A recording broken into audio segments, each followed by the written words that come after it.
Bienvenidos al 11º capítulo, el episodio 11 del podcast Pensar la Imagen con Marcel del Castillo, su servidor, donde platicamos sobre la imagen, la fotografía, el arte contemporáneo, etc. Quisiera invitarlos, antes que nada, antes de dar comienzo a este nuevo episodio, a que nos ayuden, que nos apoyen un poco en este podcast suscribiéndose a nuestro canal de YouTube o a las plataformas de audio como Spotify, Google Podcast, Apple Podcast, etc. Y por supuesto también en nuestra cuenta de Instagram, Marcel del Castillo, @Marcel del Castillo, donde pueden ver no solamente parte de este capítulo, cápsulas, sino también los links a cualquiera de las plataformas donde podemos o donde se puede escuchar este podcast. Hoy el podcast, el episodio tenía planificado hablar sobre un tema en particular, pero los acontecimientos de las últimas horas me han obligado a pensar, ¿no? A repensar qué es lo que podía hablar, ¿no? Contextualizar un poco esta idea de pensar la imagen con el momento histórico que estamos viviendo, ¿no? Hace algunas horas las fuerzas talibanes tomaron Kabul, la capital de Afganistán, y la imagen en estas situaciones que acontecen de manera que emergen y que suceden a una velocidad increíble, cobra un papel fundamental, especialmente para el resto del mundo. Para quienes no estamos ahí en Afganistán en este momento, la imagen cobra un papel fundamental. Y además, que es especialmente de lo que quiero platicar en este capítulo, de la imagen pobre, de lo que Ito Steyer en algún momento le llamó o denominó la imagen pobre. Entonces, relacionar esta toma de Kabul con la imagen pobre, de eso es lo que me gustaría platicar en este capítulo. Y para ello quisiera, tomar en cuenta 3 puntos que son que considero importantes analizar en este momento. Puede ser muchísimos más. Analizar la imagen es algo complejo, difícil, sobre todo esta imagen fotográfica que nos llega, a Occidente, sobre lo que está aconteciendo, sobre todo lo que acontecía a las primeras horas de la toma del Palacio Presidencial de la ciudad de Kabul. Hay muchísimas cosas que analizar, por supuesto, desde la imagen, pero yo quisiera detenerme en 3 puntos, que son los 3 puntos que sí hemos estado discutiendo en este podcast a lo largo de otros capítulos y que vamos a seguir discutiendo en capítulos posteriores. Y es la importancia de la imagen. El primer punto es la importancia de la imagen como acontecimiento, como reveladora del acontecimiento. Sin imagen, pudiéramos decir de manera categórica que sin imagen no hay toma de Kabul. Es decir, el mundo occidental no se enteraría de lo que está sucediendo ni cómo está sucediendo. Acá les voy a compartir una imagen que es de las primeras imágenes que se viralizaron. Posiblemente las primeras imágenes que aparecieron y que se viralizaron en las redes sociales, en Twitter, en Facebook, etcétera, de la toma de Kabul. Sin esta imagen que estamos viendo en este momento, no existe, para el mundo occidental, para nosotros que estamos en América Latina, no existiría la toma de Kabul. De alguna manera, la imagen acá se nos presenta como el propio acontecimiento en sí mismo. Y es importante porque acoto acá, para los gobiernos poderosos, para Estados Unidos, por supuesto, para los países que conforman la OTAN, esto que está sucediendo en este momento en Afganistán posiblemente ya estaba avisado a través de sus trabajos de inteligencia, de la información militar, etc. Pero ¿qué sucede con el resto del mundo? ¿Qué sucede con el resto de los gobiernos pobres? ¿Qué sucede con el resto de la población, con el resto de la sociedad? Solo nos queda una imagen. Es decir, entendemos lo que sucede, creemos lo que sucede a partir de una imagen que se viraliza en redes. Esto es fundamental para entender la importancia de la imagen y por qué, este podcast se llama Pensar la Imagen y por qué insisto muchísimo en que la imagen no es esa suerte de materialidad que podemos ver a la ligera, sino que requiere siempre una cuidada lectura, un cuidado estudio, que necesitamos desde muy pequeños aprender a confrontarnos con la imagen. Y un ejemplo lo estamos viendo en este momento, cómo la imagen es para nosotros lo que acontece. No podemos estar allá. Lo que nos llega es solamente antes que los medios tradicionales, de los noticieros, etcétera, nos llegue una imagen, una fotografía fija o videos muy cortos que tienen una característica que es lo que vamos a hablar en el punto 2.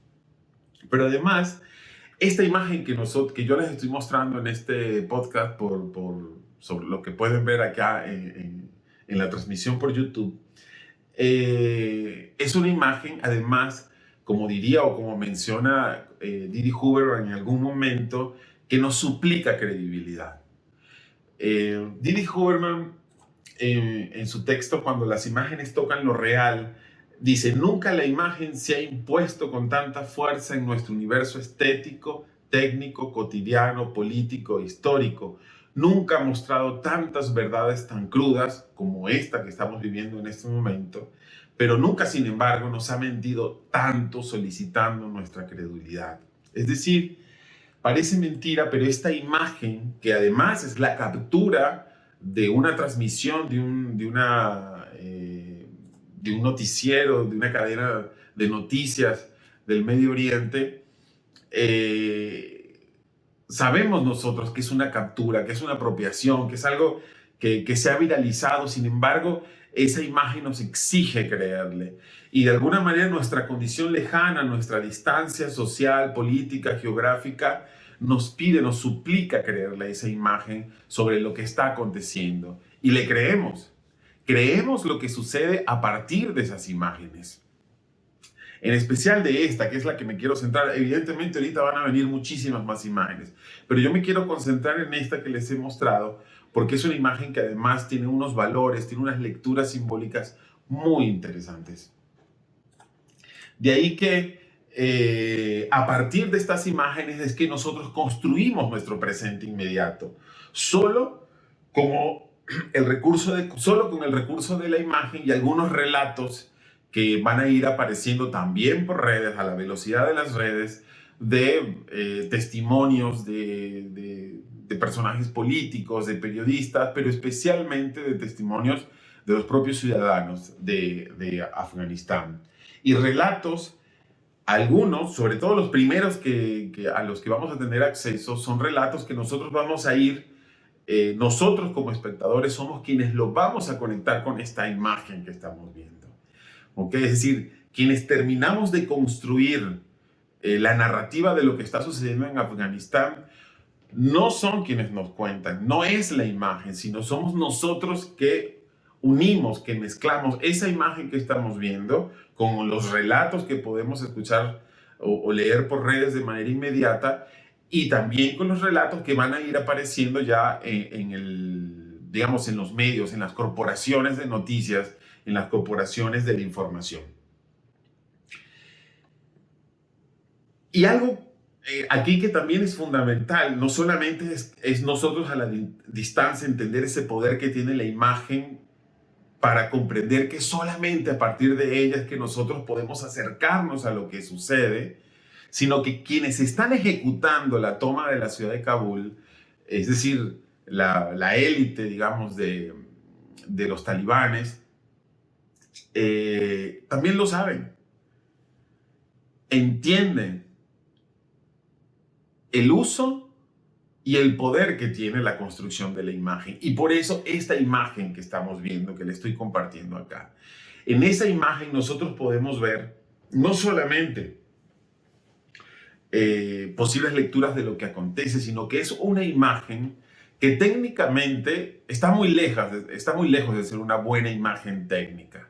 Pero en este momento, evidentemente, los acontecimientos y lo que sucede deja por fuera cualquier lectura técnica. Pero sí podemos llegar a leer esta imagen que estamos viendo en este momento, nos permite ver, nos permite leer que hay una jerarquía. Esta imagen nos habla de jerarquía, ¿ok? La posición en la que están colocados los personajes. Evidentemente la foto no la está tomando. Aquí está diluida la autoría. No sabemos ni nos interesa quién capturó y quién tomó esta imagen por primera vez. Sabemos por los logos que están ahí que es una captura de la televisión.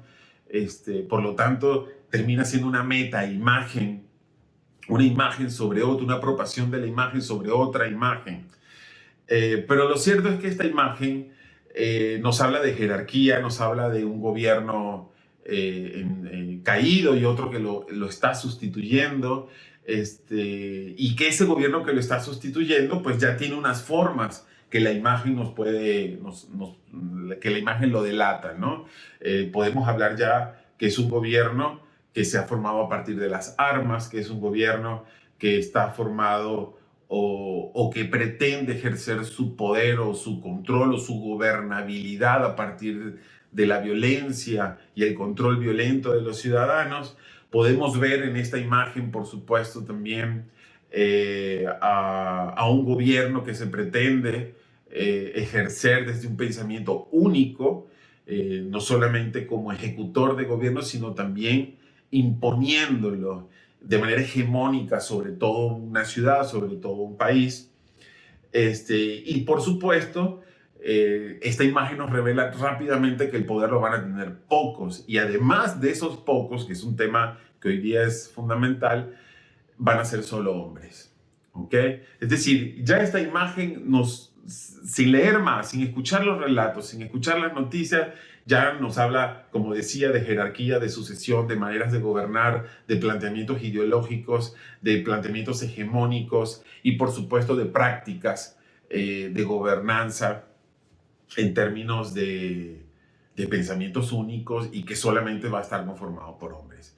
Entonces, nada, como primer punto, ver la importancia de la imagen, entender esta imagen prácticamente tan importante como el suceso mismo, ¿ok? De ahí la necesidad, insisto, imperiosa de que nosotros siempre estemos pensando en la imagen, qué hay detrás de ella, qué acontece detrás de ella. Otro punto que es fundamental, el segundo punto que quiero abordar de esto, es que esta imagen que vemos es, como lo llamaría Ito Steyer, una imagen pobre. Es una metaimagen, como comentaba anteriormente, es la captura de la imagen en televisión, una captura anónima de una grabación de un video, además de un video de un medio corporativizado de comunicación, que es la cadena Al Jazeera. Esta característica hace que la imagen, esta característica, digamos, como de imagen pobre, hace que la imagen se haya movido velozmente, se haya movido a una velocidad increíble a través de las redes y de los medios audiovisuales. Y también se diluye y pierde importancia algo fundamental que a veces le damos a quienes hacemos imágenes, que es la autoría. Veamos cómo cuando la imagen tiene esa potencia, la autoría se diluye completamente. Esta velocidad en la que se transmite y en la pobreza de esa imagen por su calidad, por ser una apropiación, por esa transmisión que va perdiendo calidad una tras de otra, la aleja de esas lecturas visuales, de si la composición, de si quién es el autor, etcétera, etcétera, ¿no? Y yo creo que esto es algo que es fundamental. Quienes hacen imágenes, quienes son fotógrafos, sobre todo de estos eventos, que se acerquen a pensar, ¿no? Que nos acerquemos a pensar un poco cómo cuando la imagen es tan poderosa, cuando lo que acontece es tan poderoso, hablar de una autoría suena vacío, suena hueco, sino ridículo. Aquí voy un poco porque hay que frenarse, ¿no? En esta idea de la imagen pobre de Ito Steyer, y que yo quiero en este momento remarcar muchísimo. Para Ito Steyer, la imagen pobre es una copia en movimiento, que es esta imagen que hoy compartimos. Es una copia en movimiento. Tiene mala calidad y una resolución subestándar. Se deteriora al acelerarla. Es el fantasma de una imagen, una miniatura, una idea errante en distribución gratuita, viajando a presión en lentas conexiones digitales, comprimida, reproducida, ripiada, remezclada, copiada y pegada en otros canales de distribución. Esa es la característica de la imagen pobre de nuestro tiempo. Es decir, esa imagen como que se quita las vestiduras de todos los dogmas de lo que debe ser la fotografía o la imagen técnica para revelarse como es, ¿no? Pareciera que esa pobreza técnica es la que le da un poder bastante revelador y sustancioso a la imagen. E increíblemente la acerca, pareciera que la acercara más a esa idea de lo real, a esa idea de realidad. Las imágenes pobres, continúa Ito Steyer, son pobres porque no se les asigna ningún valor en la sociedad de clase de las imágenes. Es decir, cuando nosotros recibimos esto, no pasa por la lectura de nadie, ni de los editores, ni de los lectores en las redes, si esto es un retrato, si esto es un paisaje, si esto es una técnica modernista, contemporánea o posmodernista. No, pasa de largo de todas estas categorizaciones y de todas estas apreciaciones de esta sociedad de clases de las imágenes. ¿Por qué? Porque su estatuto como ilícitas o degradadas las exime de seguir los criterios normativos. Su falta de resolución atestigua su reapropiación y desplazamiento. Las imágenes pobres, continúa Ito Steyer, son arrastradas a lo largo y ancho del planeta, tal como acaba de pasar con esta imagen. Son mercancías o efigies de mercancías como don o recompensa. Propagan placer o amenazas de muerte, teorías conspirativas o contrabando, resistencia u obsolescencia. Las imágenes pobres muestran lo extraordinario, lo obvio y lo increíble, siempre y cuando seamos todavía capaces de descifrarlo. Este tiempo, las redes nos plantean, ¿no? O digamos, nos ponen de cara muy de frente esta idea de la imagen pobre que Ito Steyer ha desarrollado durante todos estos años.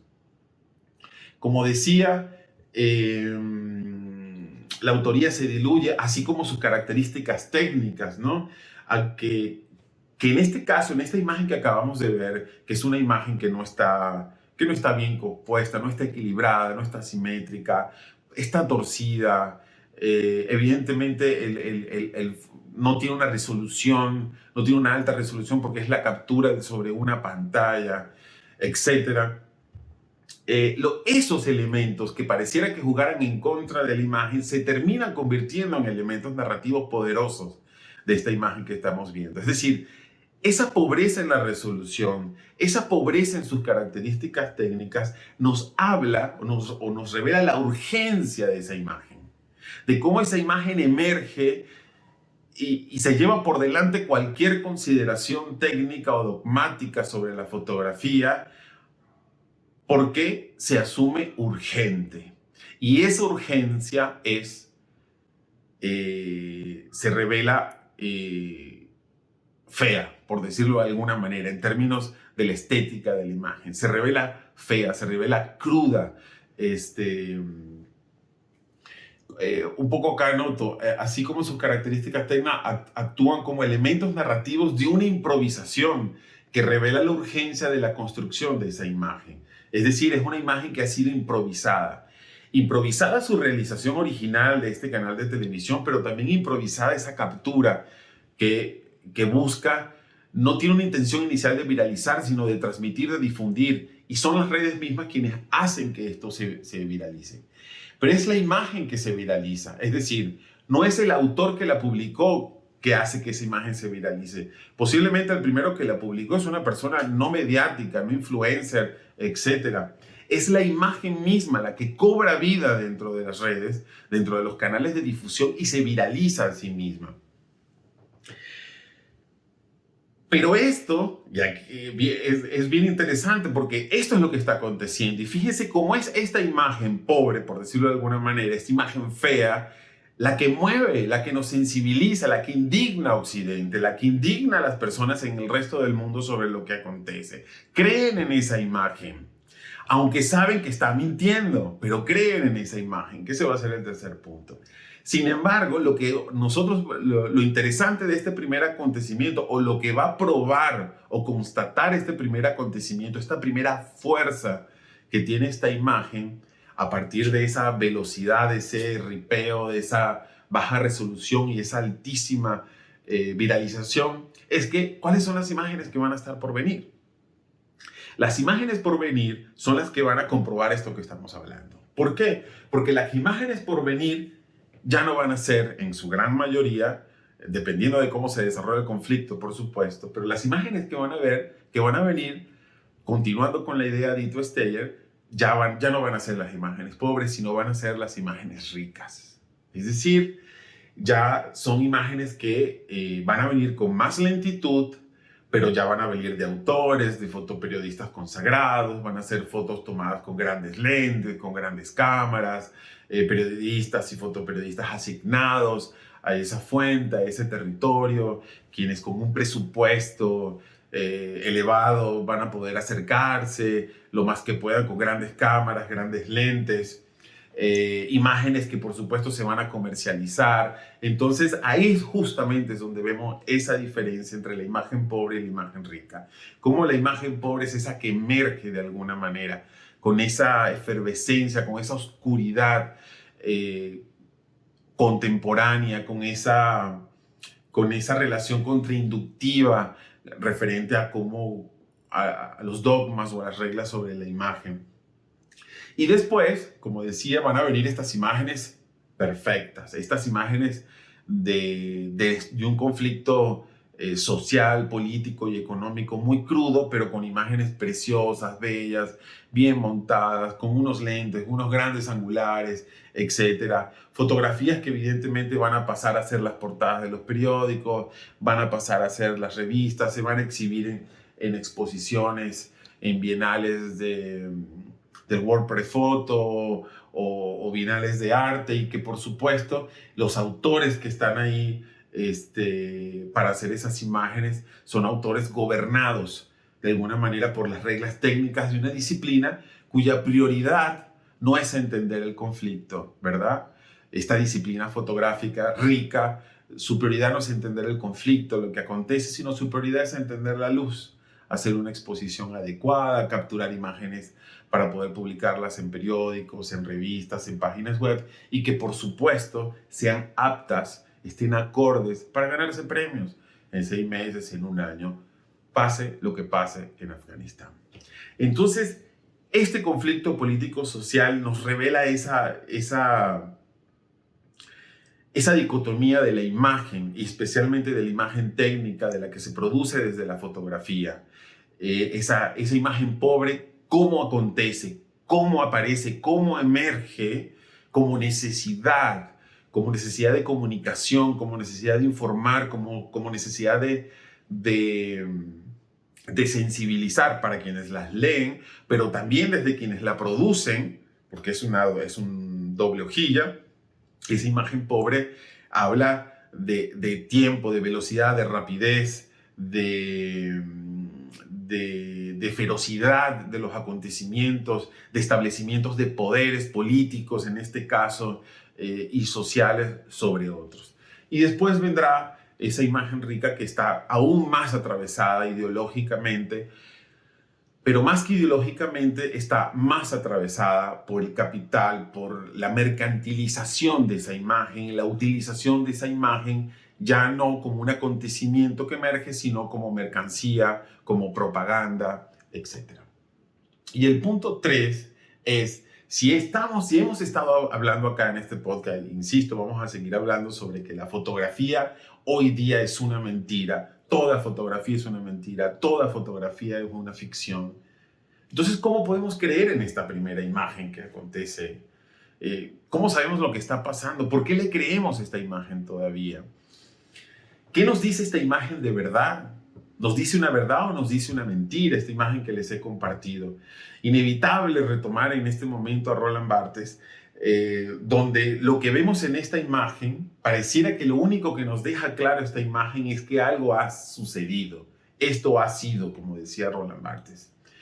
Pero su lectura política, la lectura política de esta imagen, la lectura social, es tan diversa y variada como habitantes hay en el mundo. Es decir, yo desde acá, desde Occidente, desde Latinoamérica, pudiera dar una lectura social, política, eh, eh, territorial, geográfica, incluso este análisis que estoy haciendo de la imagen, pero porque estoy desde este lado del charco, desde este territorio lejano. Pero no es lo mismo quienes están leyendo esta imagen desde África o quienes la están leyendo desde el propio Afganistán o quienes las están leyendo desde la esfera del poder de China o de Rusia, porque es muy diversa esta lectura. Por lo tanto, el punto acá no es si la fotografía nos mostró un hecho que sucedió o no, si creemos en que ese hecho sucedió o no, sino que eso que nos está evidenciando para nosotros, para Occidente, nuestra manera de entender el mundo y de entender nuestra sociedad, es una suerte de tragedia social y política debido a la ideología que aplican los talibanes contra los niños, las mujeres, contra la sociedad en general. Pero para otros sectores, para otros países, su lectura es totalmente diferente. Por lo tanto, no podemos hablar que la imagen termina siendo una realidad general aplicable a todo, sino que lo que hace es acercarnos a pequeños fragmentos de realidades, donde podemos determinar si acaso que eso ha sido, como diría Roland Barthes. Es decir, más allá de una toma de poder, que es lo que hablamos al principio, que era lo que reflejaba esta imagen, de jerarquía, de violencia, de cruces ideológicos y políticos, dependiendo desde dónde se lee esta imagen, como comentaba, esta fotografía no nos puede decir más nada, solo detonar interpretaciones. Es decir, realmente quienes estamos diciendo algo de esta fotografía, quienes estamos estableciendo un análisis sobre una posible realidad, somos los lectores, no es la imagen. Es decir, es la lectura que hacemos de ella. La imagen solamente nos muestra esto ha sido. Y evidentemente nos las muestra desde un sentido en particular, la manera, esta característica de pobre que hablábamos antes, nos da esas pistas, esas posibilidades de interpretación o esas trampas de interpretación también. No es lo mismo que la lea un politólogo occidental esta imagen a uno ruso o a uno chino. No es lo mismo leerla desde México, haciendo un análisis de la imagen, como comentaba, a una lectura desde un departamento ubicado frente a la Embajada de Estados Unidos en Kabul en este momento y bajo el desespero de huir del país. Es decir, en el momento de que nosotros vemos la imagen, en el momento que leemos la imagen, en el momento que nosotros tratamos de conectar sus símbolos y aquello que ella trata de decirnos, cambia radicalmente la lectura y las posibilidades de decirnos algún tipo de realidad o no. Bueno, espero que esta conversación la podamos continuar aquí en los comentarios. Los invito no solamente a darle like o dislike en caso de que no les haya gustado, pero me encantaría escuchar sus comentarios, sus análisis sobre lo que acontece en este momento en Afganistán y el papel de la imagen, el papel de la fotografía. ¿Qué papel va a jugar la fotografía ahí, no? Habría un cuarto punto también que vendría a ser justamente ese. ¿Qué papel va a tomar la fotografía a partir de ahora? ¿Demonizar al nuevo gobierno? ¿Idealizar al nuevo gobierno? ¿Demonizar a Occidente, especialmente Estados Unidos, por sus acciones o no acciones frente al conflicto? ¿O idealizarlo, potenciarlo? La fotografía va a tomar un papel de propaganda talibán o de propaganda pro-occidental. Entonces el cuarto punto vendría a ser justamente esa manipulabilidad de la fotografía y de ahí su dificultad para que ella verdaderamente pueda contar una realidad. Es decir, cuando emerge el acontecimiento, esa imagen pobre inicial posiblemente nos da señales de esto ha sido, esto está sucediendo, etc. Pero mientras más va avanzando, la imagen se va pervirtiendo. La fotografía juega un papel de manipulación, de reinterpretación, de búsqueda junto al poder, sea de un lado o sea del otro, para establecer verdades históricas acá. Bien, muchísimas gracias por estar en este capítulo un poquito candente, un poquito sobre la marcha. Pero me ha gustado mucho que justamente a partir de lo que acontece, poder justamente insertarnos en estos análisis y en estos pensamientos sobre la imagen. Les agradezco su atención. Nuevamente los invito a suscribirse al canal y a seguirnos por las redes sociales. Muchísimas gracias. Nos vemos pronto.